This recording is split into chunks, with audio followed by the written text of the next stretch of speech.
Doy la bienvenida a mi buen amigo Mario Escobar. Buenos días, Mario. Hola Julio, es un placer estar contigo. Igualmente, estrenando año contigo, es un lujo, amigo. Sí. Qué bueno. Bueno, Mario, ¿qué tal? ¿Cómo ves este año? ¿Cómo lo percibes? ¿Cómo se te presenta? Bueno, la verdad es que tal y como pues han sido el anterior y los dos precedentes, ¿no? Esta década de los 20, como si dijéramos, pues ha empezado muy turbulenta, ¿no? Con pandemias, guerras, conflictos, crisis políticas a nivel mundial, ¿no? Vemos cómo América está ahora mismo sumida en el caos, ya no solo Ecuador, ¿no? Que está en una guerra contra el narcotráfico y estos casi, vamos, terroristas, ¿no? Que intentaron igual controlar El Salvador y que vemos que están en toda Centroamérica, ¿no? Y muchos gobiernos que están intentando cambiar esta situación. Hay elecciones en Venezuela este año. No sabemos si Maduro dejará que sean unas elecciones libres. Cuba está hundida. Argentina en un cambio profundo con el nuevo presidente, que no se sabe si le van a dejar hacer algo, ¿no? De lo que él pretende. Chile paralizada con sus constituciones que nadie aprueba. México también en medio de un cambio político muy pronto, ¿no? Y sigue siendo pues, un país con mucha violencia. Estados Unidos perdido y sin rumbo. La guerra de Ucrania. Corea del Sur, que parecía un país muy estable, también tiene una crisis interna muy fuerte. Acaban de atentar hace poco contra el candidato a la presidencia. Corea del Norte revuelta. Y bueno, el tema que nos ocupa hoy, pues posiblemente uno de los más complejos, pero no olvidemos que también Yemen atacando en el canal de Suez y podríamos seguir hablando de África, un montón de países que ha habido golpes de Estado el año pasado, por tanto, hay todo lo que es el sureste, lo que es el África subsahariana, ahora mismo está repleto de dictaduras y podríamos seguir y casi haríamos el programa con todo lo que ha pasado en el último año, el problema de Hong Kong, la crisis moral y ética de Europa, hay elecciones europeas este año. Bueno, podríamos, ya digo, seguir hablando durante horas de qué revuelto está el mundo y, por desgracia, con mucha incertidumbre, ¿no? La mayoría de las personas, porque no se sabe qué va a pasar en este 2024. No quiero ser fatalista. El mundo ha vivido épocas aún peores, mucho peores que esta, pero sin duda no nos vamos a aburrir. Sin duda. Yo decía que cuando habla la gente dice, bueno, pero las guerras y la maldad humana han existido siempre. Bueno, en el mundo del Nuevo Testamento había unos 200, entre 200 y 220 millones de habitantes en la Pax Romana, ¿no?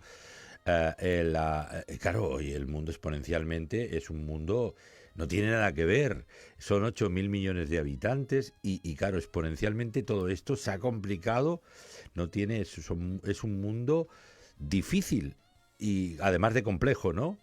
Inquietante, sí, con la inteligencia artificial en ciernes que también es otro elemento que ocuparía todo un programa, pero las guerras, los conflictos humanos, la maldad tal como preconiza la Biblia y que claro, esto dicen, porque esto dicen, bueno, estos son los judeocristianos que siempre hablan del pecado, que estamos estigmatizados por el pecado y somos malos. No, no, hay gente buena en el mundo, si no esto sería un caos. Pero sí que tenemos un problema los seres humanos, ¿verdad? Pues sí, y la verdad que ya no son los cristianos, ¿no? Ni los musulmanes, que también creen en un final de los tiempos, sino vemos que informes de la ONU, pues todo tipo de pensadores están hablando casi de un apocalipsis. El que no cree en un apocalipsis, ¿verdad?, ecológico, en el que el planeta va a cambiar el clima radicalmente y de aquí al 2050 pues va a ser un montón de desastres naturales, pues piensa que va a haber una futura guerra nuclear ahora que las potencias antiguas nucleares están también desatadas. Otros piensan que, bueno, que el crecimiento de la población exponencial va a acabar pues con guerras por recursos básicos como el agua y otra serie de cosas. O sea, que esta idea apocalíptica ya no es tan judio-cristiana, sino que ahora mismo está implantada pues desde grupos ecologistas, pasando por ideologías de todo tipo, incluso pues comunistas, ¿no? Que ven en el capitalismo pues la destrucción del mundo, ¿no? Pues su afán de explotar los recursos y vemos los desastres que se han producido, porque a principios de año ya ha habido un terremoto y maremoto en Japón, por la zona de Indonesia también, bueno, ha habido inundaciones en varios países del sureste asiático, los huracanes que hubo a finales de año por México. Estaba yo además cerca de Acapulco cuando sucedió el último huracán ahí, estaba en Baja California en un viaje de una reunión de editores, distribuidores y libreros para todo el continente y casi nos pilla a nosotros. O sea que Mm. esta idea de apocalipsis y de que el mundo parece que está al borde de como mínimo, de un cambio, ¿no? Un cambio profundo, pues creo que es generalizada y que ya no es ideas, ¿no? Un poco apocalípticas, sino realmente, pues vemos que ahí está cambiando un ciclo, que el mundo ya, pues ha dejado de ser dirigido, bien o mal, por Occidente y que hay una serie de cambios geopolíticos muy importantes de calado y todas estas guerras, pues son en muchos sentidos, pues como pequeños tsunamis o pequeñas erupciones, pequeñas alteraciones de algo que se está fraguando, ¿no? A nivel internacional entre las grandes potencias.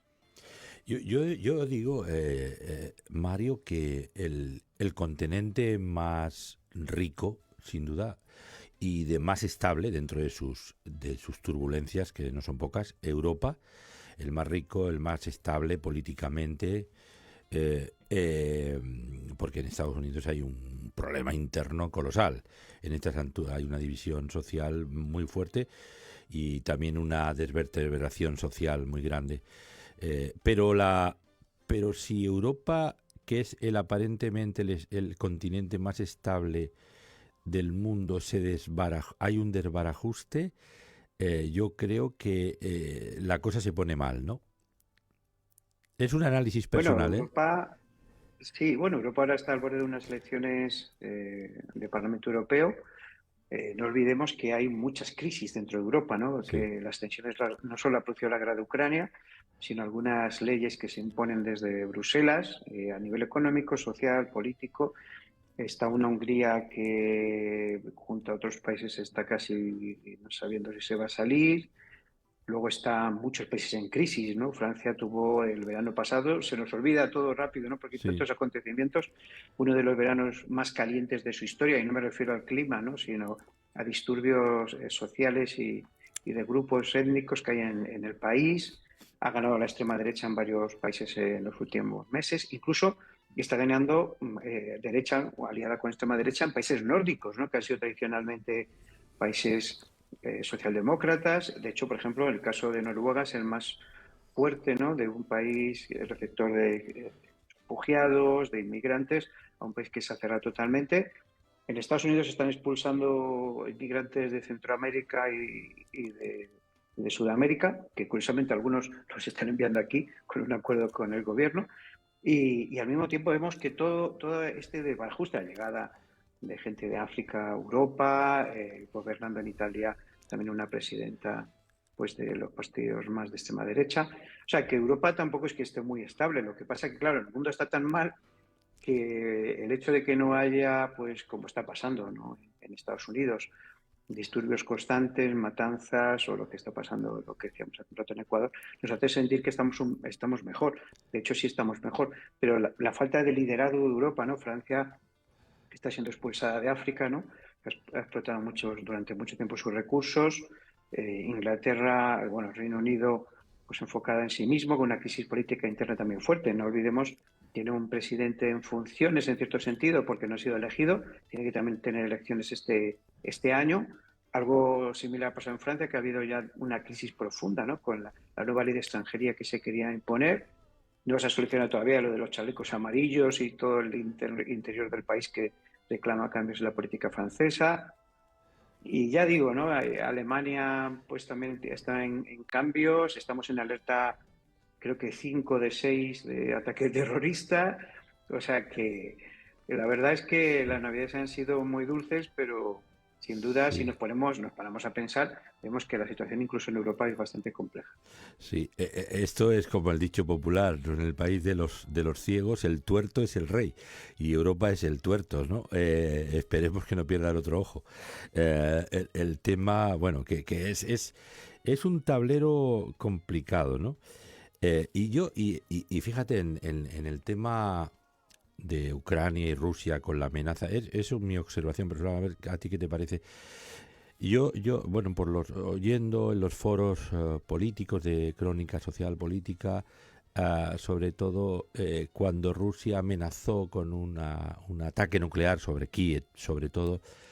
¿Y quién está impidiendo que Rusia, que tiene todo el sistema bélico anacrónico, que no vale, es cartón piedra, pero quién está impidiendo que active el botón nuclear? Es China.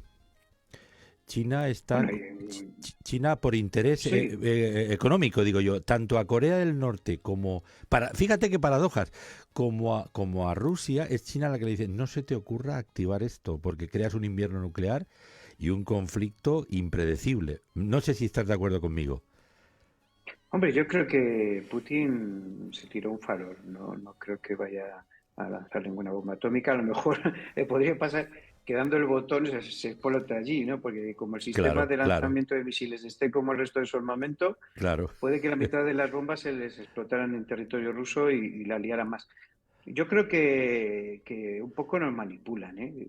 Yo recuerdo el invierno pasado, ¿no? Que nos decía los gobiernos de Europa, ¿no? Hay que ahorrar energía, apagaban las luces, ahora ya no hay que ahorrar energía, ¿no? Ahora tenemos energía suficiente. Yo creo que un poco juegan con la voluntad de los ciudadanos porque todo me suena un poco a pantomima, ¿no? Esta guerra de Ucrania se ha alargado y se ha enquistado. Y además es un conflicto que ya existía previamente y que lo único que se ha hecho ha sido agravarse un poco y casi extenderse. Pasó algo muy parecido en Armenia un par de años antes, nadie hizo nada, quitó un pedazo de territorio a los armenios Rusia. Luego en Azerbaiyán ha habido expulsión de armenios cristianos y nadie dice nada. Y entonces, ¿qué conflictos elegimos, no? Al final estos países son peones en una jugada de ajedrez mucho más amplia, ¿no? Como pasó en la Guerra Fría, ¿no? La guerra de Corea, la guerra de Vietnam, eran guerras pequeñas para que las grandes potencias no se enfrentaran tan directamente, ¿no? En un ataque frontal, ¿no? Y mientras tanto, pues Chile también está en su propia crisis. No sé si has oído últimamente cómo, y para que lo digan en público, como el presidente de China ha denunciado la corrupción que hay en el partido y una necesidad de renovación. O sea, para que el presidente, que es el país más hermético del mundo después de Corea del Norte, diga que tienen casos graves de corrupción y que va a haber cambios, un país Ujú. gobernado, por otro lado, por una persona bastante compleja psicológicamente, por decirlo suave, ¿no? Hijo de uno de los miembros más importantes del Partido Comunista, que fue luego depurado por el régimen y que vivió casi marginado hasta que ahora recuperó el poder, ¿no? Entonces, un hombre también con una mentalidad compleja, todo Oriente Próximo devastado. Afganistán ha vuelto a la Edad Media, Irak con tal inseguridad que todavía parte está gobernado por el Estado Islámico. El atentado que hubo hace unos días en Irán nos habla de que el Estado Islámico está más fuerte de lo que creemos, ¿no? Y que sigue siendo muy poderoso en la zona, pero es que el grupo extremista que hay en Yemen tampoco le va a la zaga, ¿no? Y tal vez el que vamos a hablar hoy, ¿no?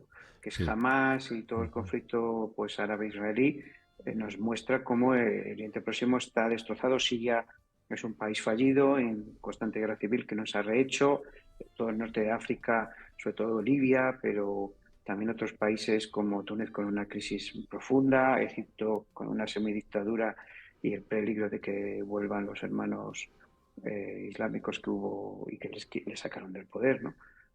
O sea que el Sí, mundo sí. árabe, si todo está conflictuado o está en problemas, el mundo árabe lo está más, ¿no? Menos esos pequeños paraísos en Arabia Saudí que pueden estallar en cualquier momento, ¿no? Con las crisis que va a haber futuras del petróleo, ¿no? Sabemos que el mundo árabe es otro de los que está más revuelto y enfocándose, como ha pasado siempre que hay problemas, a un enemigo común que ven en Israel, que tal vez sea pues un poco el chivo expiatorio de sus crisis internas, ¿no? De muchos de estos países.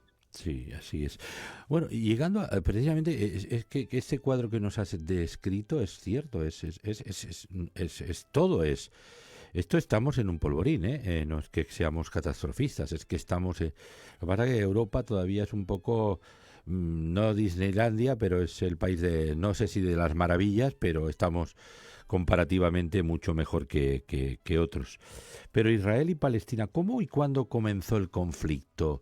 este disputado conflicto de ilegitimidad por parte de Israel, legitimidad supuesta por parte de Palestina y todo. ¿Cómo lo describirías históricamente? Bueno, es un conflicto muy largo, ¿no? Que va dentro de poco, bueno, dentro de 20 años, ya casi cumplirá 100 años, la vuelta, el regreso de los judíos a Israel, a la zona, a lo que era la Palestina gobernada por el Imperio Otomano, pues desestabilizó la zona en muchos sentidos, pero también creó un Estado occidentalizado en medio de casi un océano, ¿no?, de Islam. La cosa empieza cuando pues, empieza el movimiento sionista. Siempre ha habido, lo primero que debemos dejar claro es que siempre ha habido judíos viviendo en Palestina, en Israel, como lo queramos llamar, en Judea. Nunca ha habido ningún momento en la historia que no viviera ningún solo judío, ¿no? Pero es verdad que el Estado, o sea, el territorio, porque prácticamente nunca fue un Estado independiente durante toda su historia, ¿no?, desde la invasión otomana, pues estaba dividido en población árabe cristiana, árabe musulmana, mezclada con un montón de pueblos que habían pasado por allí durante 800, bueno, no, durante casi 1800 años, y población judía.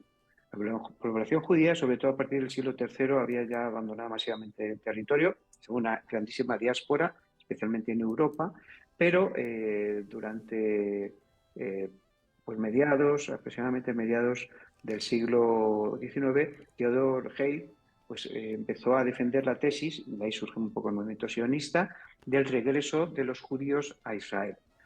Pues este hombre escribió un libro que fue muy polémico en su época, ¿no?, sobre la necesidad de crear un Estado de Israel.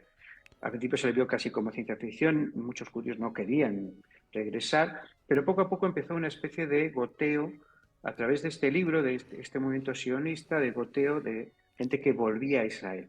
Hubo varias oleadas, ¿no?, casi 3 en el siglo XIX, la primera muy pequeñita, de gente que llegaba además de Occidente, sin recursos, casi como una especie de aventura utópica, y muchos de ellos morían en el intento, pero esas oleadas fueron creciendo. ¿Por qué? Porque el antisemitismo, sobre todo en el siglo XIX y XX, creció exponencialmente en Europa.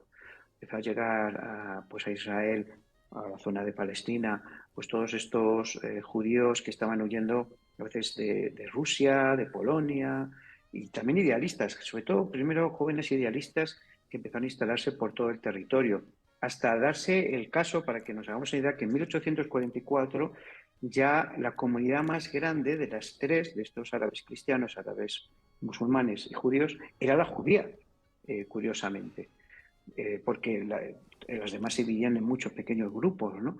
Esto empezó a preocupar pues a algunos líderes musulmanes que veían la llegada de judíos, pero cuando tras la Primera Guerra Mundial el territorio, el antiguo Imperio Otomano, ¿verdad?, fue dividido y una parte se la quedó el Imperio Británico y la otra se la quedó Francia, pues justo la zona de Palestina se la quedó el Imperio Británico. Vieron con buenos ojos que siguieran llegando judíos a Palestina, ¿no? Y eso hizo que la población fuera aumentando, pues casi de ser un 10%, pues a los años 20, ya estamos hablando del siglo XX, a ser casi un 12%, pues apenas 4 años más tarde. El crecimiento era exponencial. Y además se concentraba en sitios.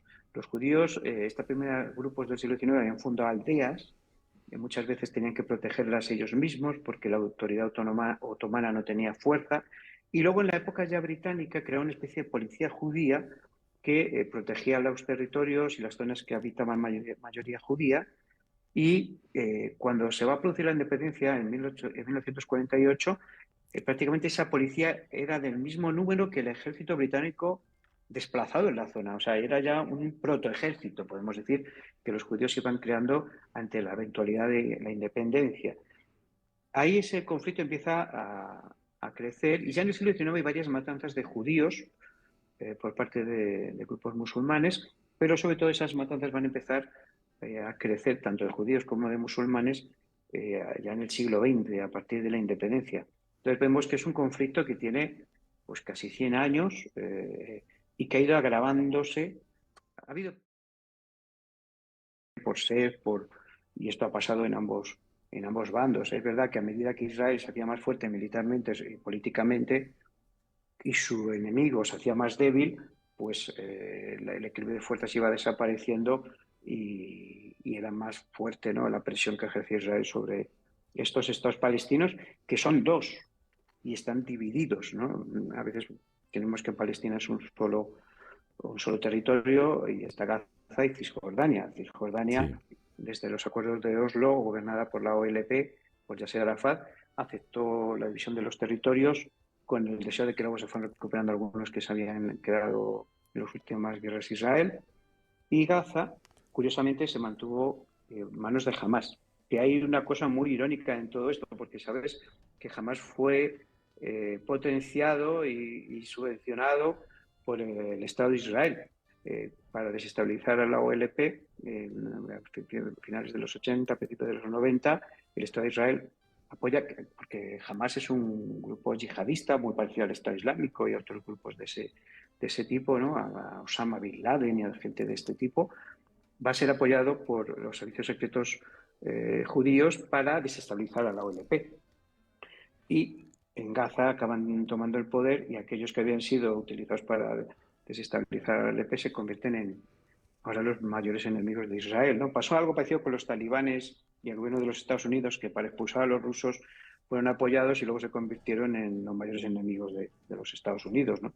El amigo de mi enemigo es mi amigo, ¿no? El enemigo de mi enemigo es mi amigo y a veces pues estos se convierten en tu peor pesadilla como le ha pasado ahora al Estado de Israel. La verdad es que bueno, la situación, la pregunta que muchos piensan, ¿tiene legitimidad histórica Israel para reclamar los territorios que reclama como propios?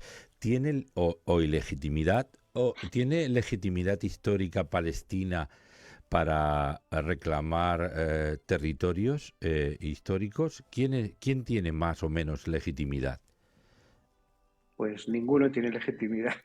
No tiene, porque es que ¿cómo reclamamos territorios? O sea, ese territorio en concreto de Palestina ha sido gobernado en 2000 años por como 14 imperios romanos, Alejandro Magno, luego pues todos los generales que heredaron ese imperio, turcos, ingleses, franceses en otras épocas. O sea, prácticamente ha habido, hasta Napoleón llegó a Palestina, ¿no? Cuando después de ir a Egipto se fue a Siria y a Palestina, ¿no?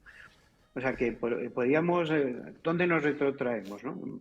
Podemos seguir, ¿no? Ya podían hasta los filisteos reclamar, ¿no? O sea que al final siempre son acuerdos políticos, acuerdos en los que las mayorías sociales de grupos y etnias pues se proclaman independientes, ¿no?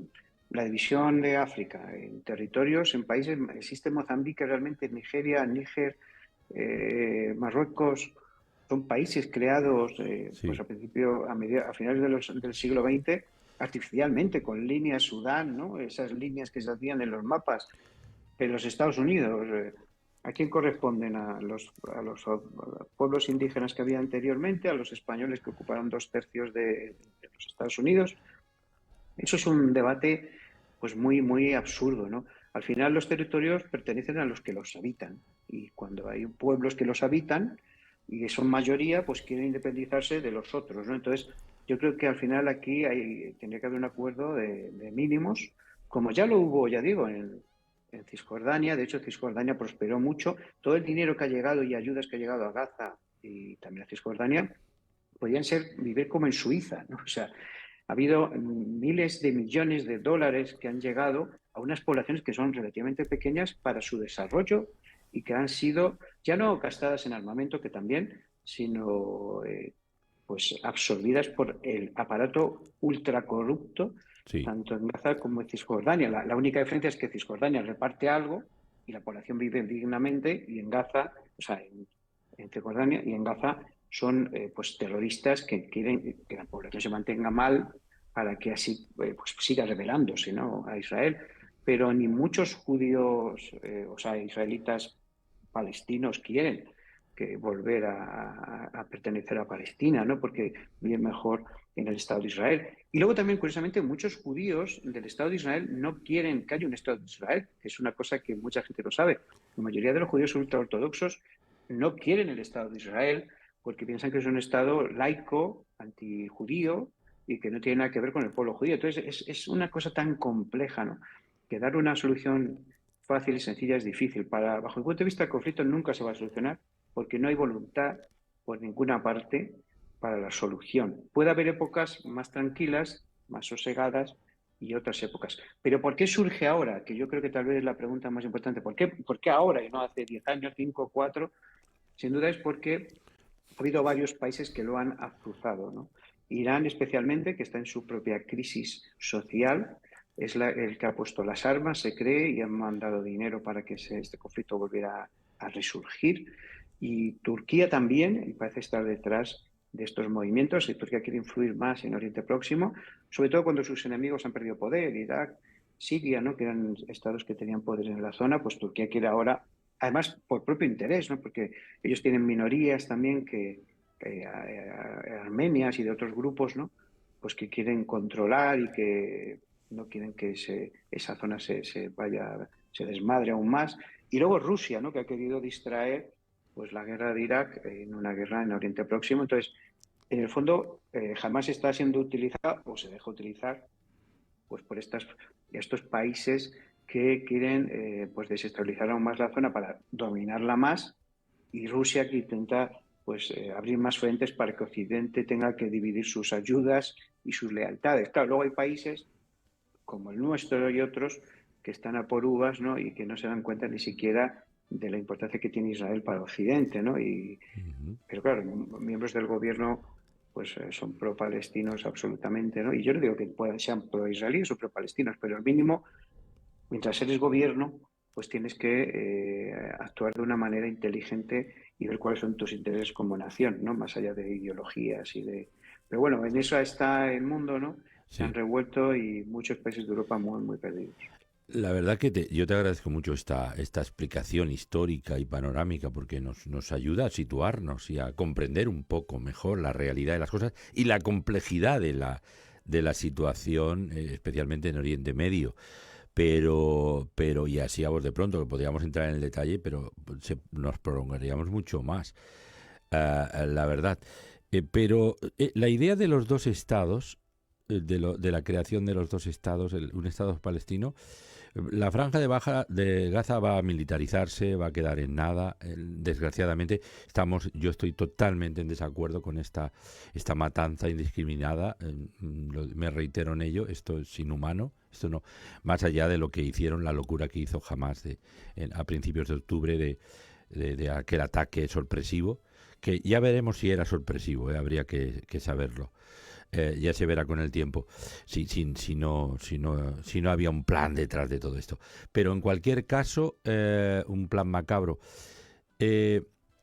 La franja de Gaza queda inutilizada, pero en Cisjordania, en alguna parte, la creación de un Estado palestino para que vivan en paz y que ese odio ancestral a Israel se mitigue de alguna manera y vivan su vida y Israel también viva la suya. ¿Tú lo encuentras en alguna parte posible del mapa? No, creo que va a haber momentos, como decía, de calma en los que las cosas se relajen un poco, no esta tensión tremenda que hay en la zona. Pero no, ¿por qué? Porque el mundo árabe, el mundo musulmán en general, pero el árabe en particular, que es todo este territorio, va a sufrir una desestabilización mayor de la que tiene ahora, ¿no? Creo que hay crisis internas en Arabia Saudita, crisis internas en Jordania, que cuando muera su rey, que es uno de los que más está obligado a ese pequeño país, a ver qué pasa, una grave crisis que no termina nunca, ¿no? En Siria, como decíamos, pues, ¿no? El Líbano, desde los años 70, pues que era un paraíso casi, una especie de Suiza, en el Oriente Próximo no ha encontrado la estabilidad. Por tanto, va a ser muy difícil, ¿no? El mundo musulmán en general está en grave crisis y esto no ayuda, ¿no? De hecho, es muy curioso que justo cuando Egipto iba a firmar, y Arabia Saudita, propia Arabia Saudita, que es un poco el referente de todos ellos, porque están las tierras sagradas del Islam allí. El acuerdo con Israel es cuando se produce el ataque. O sea, está bien pensado, ¿no? Se busca que no se llegue a esa estabilidad. Había países del norte de África también que habían llegado a acuerdos con Israel muy importantes y los radicales no querían que eso siguiera, unido a estos países que están detrás un poco de todo lo que está sucediendo, pues han desestabilizado más aún la zona. Por tanto, es muy complejo, muy difícil y casi imposible que esto se estabilice, ¿no? Lo que sí está claro es que ha habido una serie de profecías, ¿no? Hablando de manera bíblica, sobre el regreso de los judíos a Israel y que esto es una señal, ¿no? Del fin de los tiempos y otras señales que hay, ¿no? Que van a pasar en Israel, ¿no? La construcción del nuevo templo, donde está todavía la explanada de las mezquitas, ¿no? La de la Roca y una serie de mezquitas que hay en esa zona donde estaba antes el templo, el último templo. Y si las profecías son reales, pues la cosa no puede ir a más pacífica, ¿no? Más al revés. Yo creo que irá a tensión máxima y Jerusalén, que dentro de poco se convertirá ya de facto en la capital de Israel y no en una ciudad compartida con los palestinos, que ya no lo es, pues no va a agradar mucho al mundo árabe, ¿no? Que también es una ciudad santa para el mundo musulmán, Jerusalén, no solo para los cristianos y los judíos.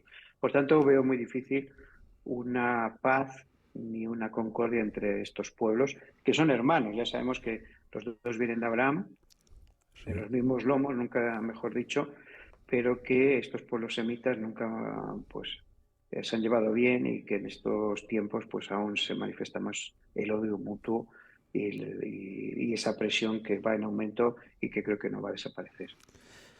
Bueno, pues ahí queda todo esta reflexión pública en la voz del historiador y escritor Mario Escobar, que es muy conocedor del tema y ha escrito mucho sobre temas derivados también de la cultura israelí, árabe, del holocausto y de otras tantas cuestiones.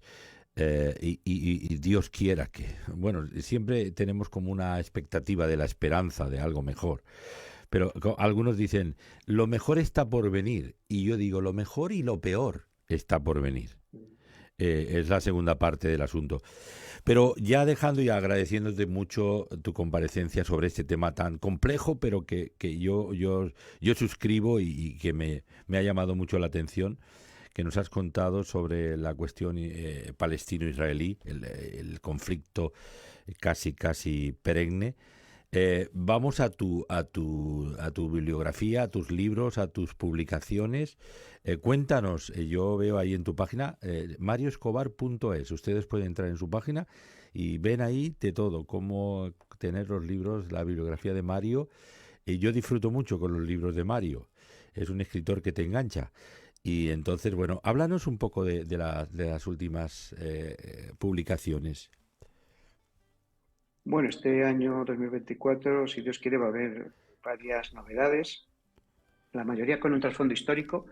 En principio, las sagas que hago normalmente con Amazon, pues sale la tercera parte de Crímenes del Sur, que se sitúa en Málaga, y dentro de muy poquito, más o menos hacia finales de marzo, pues va a surgir una nueva saga que se va a llamar Crímenes de Barcelona, con la ciudad del dragón, que será la primera entrega. Y bueno, pues esa ciudad tan maravillosa, ¿no? La ciudad condal, pues va a ser protagonista de una nueva saga que voy a Mm, empezar en este 2024, interesante. policíaca, de una pues investigadora pues de origen pakistaní. Sabemos que hay una comunidad pakistaní muy importante en Barcelona, y un periodista pues catalán, que van a investigar casos la ciudad en varias zonas, pero sobre todo en barrios populares de la ciudad, y crímenes. Y luego, dentro ya de poco, porque es a primeros de marzo, sale La Librera de Madrid, que es una novela sobre una mujer alemana bárbara que, huyendo del régimen nazi, pues se instala en Madrid en el año 34, también siguiendo un amor, ¿no? De un hombre que ha conocido en Alemania, que es español. Y a partir de ahí intenta abrir una librería en Madrid en esa época tan turbulenta de la República Española y luego la Guerra Civil y después pues la llegada del franquismo. Y es un poco casi una gran y amplia fotografía, ¿no? De todos esos años, del 34 precisamente hasta el 41, pues todo lo que pasa en Madrid y en España en aquellos momentos, y la persecución a los libros, ¿no? Que hubo en ambos bandos, a la cultura, a los intelectuales, a la literatura, a los libreros. Y entonces un poco en esa novela intento reflejar la vida de Bárbara, su intención de llevar libros y cultura a una ciudad y a un país como España, y todo una ciudad como Madrid, y todo lo que eso le va a conllevar, ¿no? Y la llegada de, ya digo, del franquismo, del nazismo. También hay protagonismo pues un poco menos, más secundario, ¿no? De la familia Friedner, que es una familia muy importante, misionera alemana, protestante, ¿no? Que desde el siglo XIX pues había instalado en la ciudad de Madrid y en otros sitios, habiendo escuelas, y esta mujer tiene relación con esta familia y la escuela del porvenir. Entonces, bueno, también va a ser parte protagonista de la historia. Y muy poquito después, pero ya más para Estados Unidos, salen dos novelas. Una se llama El comandante del pueblo, que es la historia de Camilo de Cienfuegos y la Revolución Cubana, pues todo lo que sucede en los primeros meses y años de la Revolución Cubana y el conflicto entre Camilo y Fidel Castro y lo que le va a pasar al final a este revolucionario, también de origen español. Curiosamente, casi toda la élite revolucionaria cubana, sus padres habían sido españoles. Y luego también otra novela que sale con VIH, esta sale con Harper Collins, la de El comandante del pueblo, que es La belleza de las palabras, que es la historia de Juan de Valdés, el que hizo el primer catecismo español, y también hizo el diálogo de la lengua, ¿no? La primera gramática española, pues un poco la vida de este reformador español, tanto en España como en Italia, en forma de novela, que se llama La belleza de las palabras. Sale esa ciudad de Alcalá de Henares, ¿no? Que hacía no mucho que se había fundado la universidad, esa ciudad universitaria con todo lo que conllevaba, y la vida de este hombre que fue muy interesante. Pero son las próximas aventuras que los lectores van a poder disfrutar Wow. en este primer trimestre del 2024. Wow, solo, bueno, la data, el avance es fantástico y sobre todo, y los títulos, ¿eh? Yo estaba pensando cuando decías de Valdés las palabras, que él era precisamente un experto en el tema de la lengua, ¿no? Uno de los grandes lingüistas de la filología. Y un gran intelectual, pero luego todas las que nos has contado, ¿sabes? Yo como he leído novelas interesantes sobre Barcelona y tal, me estaba situando en La sombra del viento, en otras La catedral del mar y otras cuestiones, digo, pues de un escritor muy nuestro, con esa imaginación narrativa tan, qué interesante, wow, y nos has avanzado. Bueno, pues estamos ansiosos por tenerlo en este primer trimestre del año, pero ya en el año pasado ya había algunas obras que estaban en marcha también, y algunas con una viviendo la vida al estilo de Jesús o algo así, ¿no? Es uno de los libros. Una vida sencilla al estilo de Jesús. Sí, Salió con la editorial Origen, y luego también otra novela se llama La Marca. Bueno, Una vida sí. sencilla al estilo de Jesús es un ensayo sobre cómo vivir en este mundo consumista, lleno de depresiones, y intentar vivir una vida sencilla, llena de paz, ¿no? Y armonía frente a, pues, un mundo un poquito complejo. Ya todo lo que hemos estado hablando, ¿verdad?, durante este largo tiempo, pues nos da idea de la tensión que hay constante, perdón. Y luego el otro libro, La Marca, que es una trilogía sobre, pues, una experta, ¿no?, en el libro del Apocalipsis, que descubre, o le dicen que posiblemente el manuscrito de Juan está escondido en Ucrania, y que está muy al pie de la actualidad. La Marca es la primera entrega espero, una trilogía que salió con Origen. Ya salió a finales del año pasado, pero muy de poquito también, noviembre. Y pues es una aventura, una novela de aventuras que también creo que les va a gustar mucho a los lectores. Y analiza todo esto, ¿no? En la primera novela analiza sobre todo la guerra de Ucrania, lo que está pasando y las profecías y la llegada del anticristo y el final de los tiempos. Y en la segunda, pues se va a trasladar a Israel, o sea que va a haber mucho que contar, que creo que salga para finales de este año también.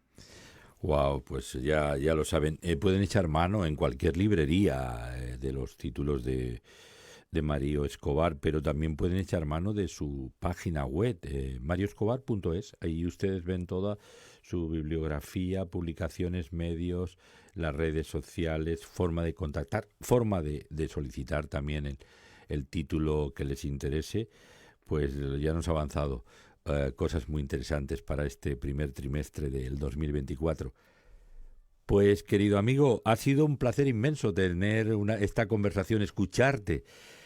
Nos pones, nos ilustras, nos pones al día de cosas que entendemos según los medios, pero a veces hace falta otra voz, una voz autorizada, además crítica, histórica y versada, como es tu caso, y que no tiene ninguna connotación política, que dice las cosas como son en realidad, ¿no? Algunos pues depende del sol que más calienta, ¿no? Que arriban el ascua a su sardina, políticamente hablando, ¿no? Pero aquí estamos por la verdad de las cosas y la verdad de la historia, no las falacias históricas, que son muchas también. Pues Mario, amigo, te mando un abrazo muy afectuoso y gracias por estar con nosotros.